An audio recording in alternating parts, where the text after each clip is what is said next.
आहोत आणि वचन 7 जे आहे, हे देवा तुझे वात्सल्य किती अमोल आहे. आणि आपण हे जे वात्सल्य आहे हा देवाचा एक गुणविशेष आहे आणि त्याच्यावर आपण तो मोठा करून पाहणार आहोत. त्याच्यातील काही महत्त्वाच्या गोष्टी आपण पाहणार आहोत आणि आपल्याला माहिती आहे की जे वात्सल्य किंवा त्याला लव्हिंग काइंडनेस इंग्लिशमध्ये किंवा प्रेमदया आपण म्हणू शकतो. सनातन दया, प्रेमदया ती किती अमोल आहे. देवाचा हा एक अद्भुत असा गुणविशेष आहे आणि दावीद राजाला या सगळ्या गोष्टी तो विशेष रीतीने त्याच्यावर जोर देतो किंवा आपल्या समोर तो मांडू इच्छित आहे. आणि दावीद राजाला आपल्याला माहिती आहे की निवास मंडप त्यावेळेस होता. परमपवित्र स्थानातील ते करुबाचे पंख आणि या सगळ्या गोष्टी तिथं होत्या. दयासन, देवाचं जे दयेचं राजासन आहे ते तिथं होतं. प्रत्येक गोष्ट तिथं होती आणि त्याच वेळेस तोच याची आठवण करत असताना तो मानवी दुष्टता देखील दाखवतो आणि दैविक कृपा आपल्याला दाखवत आहे. आणि तो म्हणतो की तुझे वात्सल्य, वचन आपण जर बघितलं, हे तुझे वात्सल्य आकाशापर्यंत पोहोचले आहे, तुझे सत्य गगनाला जाऊन भिडले आहे. आणि वात्सल्य हा जो शब्द आहे आपल्याला माहिती की हा एक देवाचा गुणविशेष आहे. आणि हे सगळं सांगत असताना तो आपल्याला महत्त्वाच्या 4 गोष्टी सांगू इच्छितो की वात्सल्यावरून आपण बघू शकतो. आणि देवाच्या वात्सल्याबद्दल स्तोत्र 51 मध्ये दावीद राजा म्हणतो की तू आपल्या वात्सल्यास अनुसरून मजवर कृपा कर, है ना. आणि त्याचं वात्सल्य किती महान आहे किंवा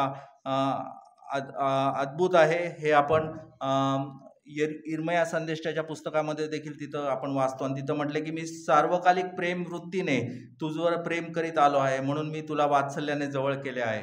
आणि देवाचं वात्सल्य आपणास काय करावयास लावतं, तर आपण वचन 7 पाहिलं आणि त्याच्या पुढे त्याच वचनामध्ये असं म्हटलंय की मानव जाती तुझ्या पंखाच्या छायेचा आश्रय करीते. आणि दावीद राजा परमपवित्र स्थानामधील जे करुबाचे जे पंख आहेत ती सर्वात सुरक्षित जागा तो म्हणतो. आणि देवाच्या दयासनाजवळ त्याच्या सहभागितेमध्ये राहून त्याच्यामध्ये मला ती सुरक्षितता प्राप्त होईल हे तो जाणवतो. आणि देवाच्या वात्सल्यानुसार आपल्याला काय आशीर्वाद प्राप्त होतात, देवाचं वात्सल्य आपल्यास काय दाखवतं, तर त्याला आपल्याला ते सुरक्षित ठेवतं. देवाच्या पंखछायेखाली आपण सुरक्षित आहोत हे आपण पाहू शकतो. दुसरी गोष्ट आपण जर पुढं बघितलं तर तुझ्या मंदिरातील समृद्धीतून त्यास तृप्ती होईल.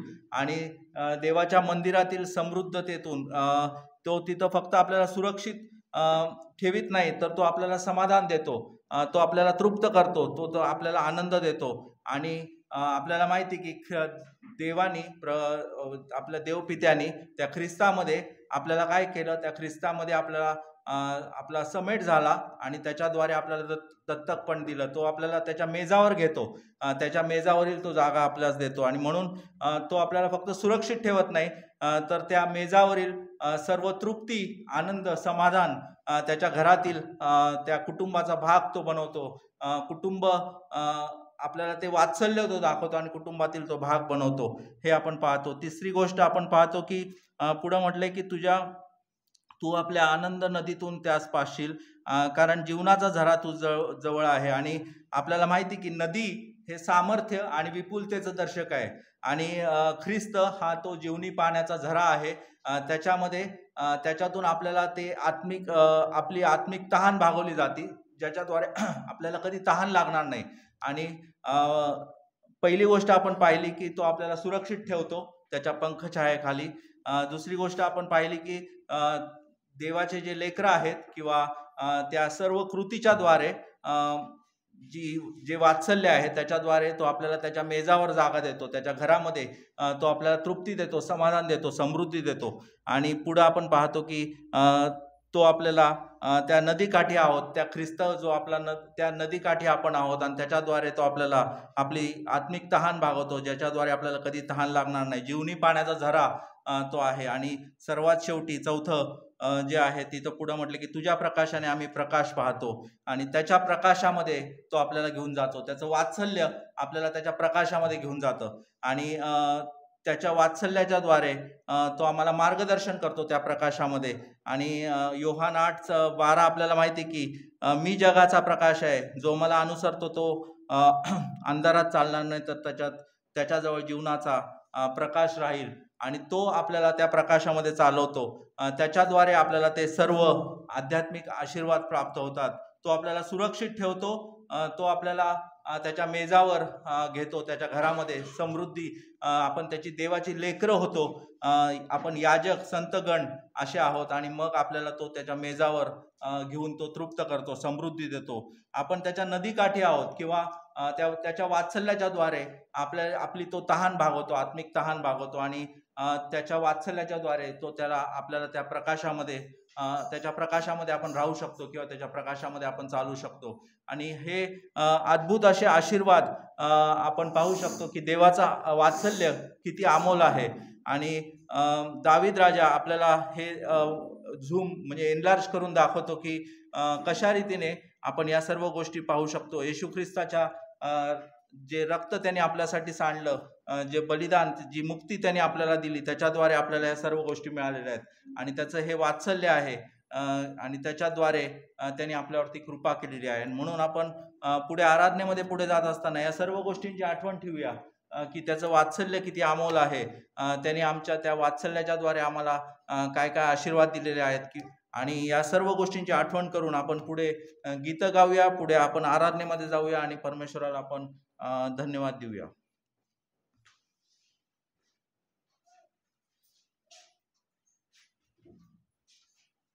Thank you brother Prashant. पुढे आपण आराधनेमध्ये जात असताना आपण परमेश्वराला गीत गाऊन धन्यवाद देणार आहोत आणि त्याची भक्ती आपण करूया. सर्वजण मिळून गीत गाऊया आपण परमेश्वराचे. पहिलं गीत गाऊया, धन्यवाद के साथ स्तुति गाऊंगा.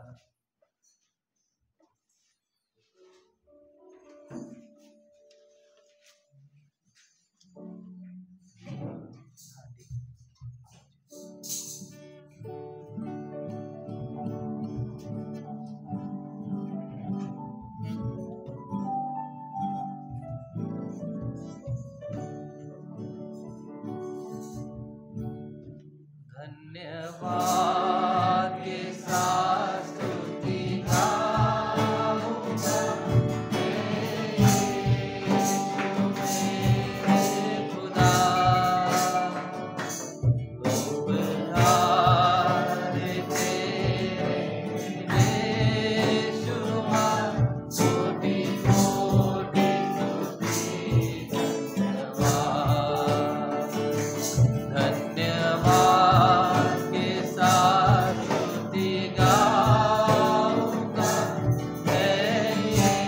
यीशु मेरे खुदा उपकार तेरे हैं बेशुमार, कोटि कोटि स्तुति धन्यवाद. योग्यता से भर दिया है अपनी दया से तूने मुझे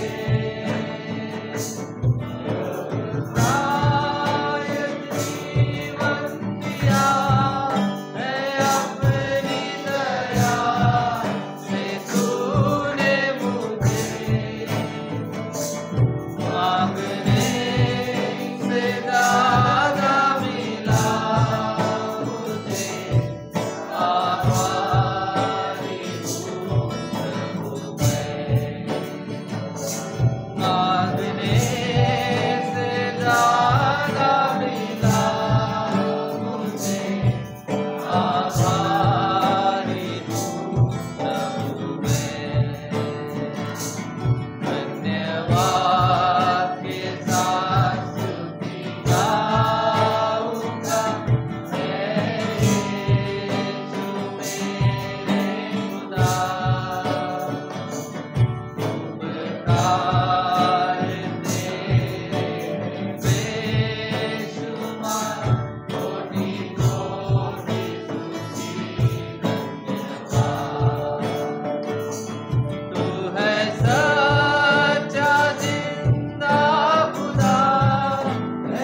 आपण धन्यवाद देऊया, कारण त्याने आपल्याला उदंड असं जीवन दिलेलं आहे प्रभू येशू ख्रिस्ताद्वारे, त्याच्या कृपेने, केवळ विश्वासाच्या द्वारे आणि ख्रिस्ताने केलेल्या कार्याद्वारे त्याने आपल्यासारख्या पाप्यांवरती दया करून त्याची प्रेमदया आपल्यावरती दाखवलेली आहे. खरोखर ती मौल्यवान आहे, ती अद्भुत आहे आणि त्याला आपण धन्यवाद देत असताना प्रभू येशू ख्रिस्त आपल्यासारख्या पाप्यांचा कसा तो मित्र झाला आणि त्याने आपले ओझे वाहिले, वधस्तंभावरती त्याने आपले ओझे वाहिले.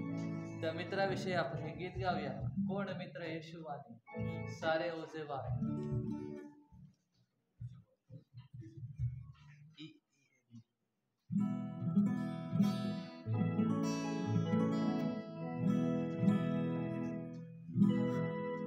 कोण मित्र येशू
आपण धन्यवाद देऊया. खरोखर प्रभू येशू ख्रिस्त तो आपल्या एका मित्राप्रमाणे आहे, ज्याने आपला जड खांब वाहिला आहे.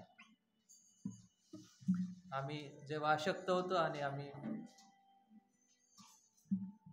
आपल्या पापाकरता कसलाही प्रकारचा उपाय करू शकत नव्हतो, अशा वेळेस योग्य वेळेस प्रभू येशू ख्रिस्त या जगामध्ये आला आणि त्याने आपला जड खांब तो वाहिला, आपल्या पापाचं सर्व ओझं वाहिलेलं आहे. म्हणून आपण त्याला धन्यवाद देऊया.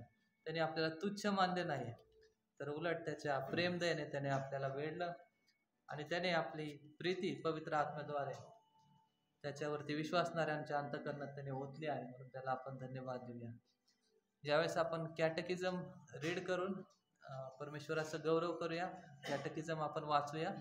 इंग्लिशमध्ये राहेल वाचेल आणि मराठीमध्ये सिस्टर सुकन्या यावेळेस वाचतील.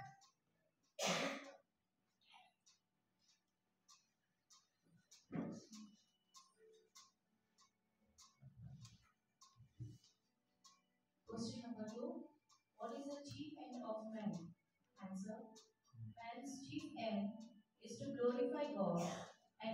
enjoy Him forever. Scripture, 1 Corinthians chapter 10:31, Psalms chapter 16 verse 11, chapter 37 verse 4, chapter 73 verse 25 to 26, Isaiah chapter 43 and verse 7. Comment: glorify does not mean glorious. It means to reflect or display as glorious. Other words you could use for end are goal or purpose. मराठीमध्ये sister Sukanya यावेळेस वाचतील. प्रश्न 2. मनुष्याचं मुख्य ध्येय काय आहे? मनुष्याचं मुख्य ध्येय आहे देवाचा गौरव करणं आणि सदैव त्याच्यात आनंद करणं. पवित्र शास्त्र वैकरण 10:31, स्तोत्रसंहिता 16:11, 37:4, 73:25-26, यशाया 42:7. येथे गौरव किंवा ग्लोरिफाय याचा अर्थ गौरवशाली बनवणे असा नाही, तर गौरवशाली म्हणून प्रतिबिंबित करणे किंवा प्रदर्शित करणे असा आहे. ध्येय याचा या शब्दासाठी तुम्ही लक्ष्य किंवा उद्देश, पर्पस हे शब्द देखील वापरू शकता. आमेन. पुढे एक इंग्रजी गीत गाऊन आपण परमेश्वराची स्तुती करूया. होली होली होली हे गीत गाऊन आपण परमेश्वराला धन्यवाद देऊ.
आपला त्रैक्य देव परमेश्वर हा धन्य आहे.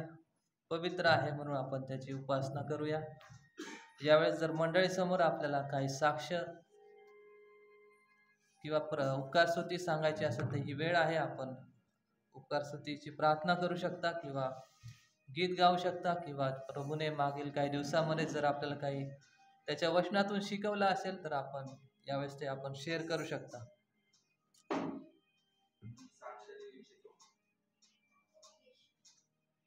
मागील आठवड्यामध्ये उपकार मानतो की त्याच्या सहाय्याने आम्ही बाहेर जाऊन येऊ शकलो, सिंगापूर, मलेशिया या ठिकाणी. आणि तेथे आम्हाला बऱ्याच गोष्टी, देवाचे वेगवेगळे सेवक तिथं आले होते आणि बऱ्याच गोष्टी आम्हाला शिकायला मिळाल्या अद्भुत रीतीने, आणि त्यासाठी मी परमेश्वराच्या नावाला धन्यवाद देतो. तेथील वचनातून तर आम्हाला बऱ्याच गोष्टी शिकायला मिळाल्या, परंतु आमचे सिस्टर्स असो किंवा ब्रदर्स, त्या सर्वांकडून आम्हाला खूप काही गोष्टी शिकायला मिळाल्या. त्यांची नम्रता किंवा त्यांचे देवाच्या morning, this afternoon.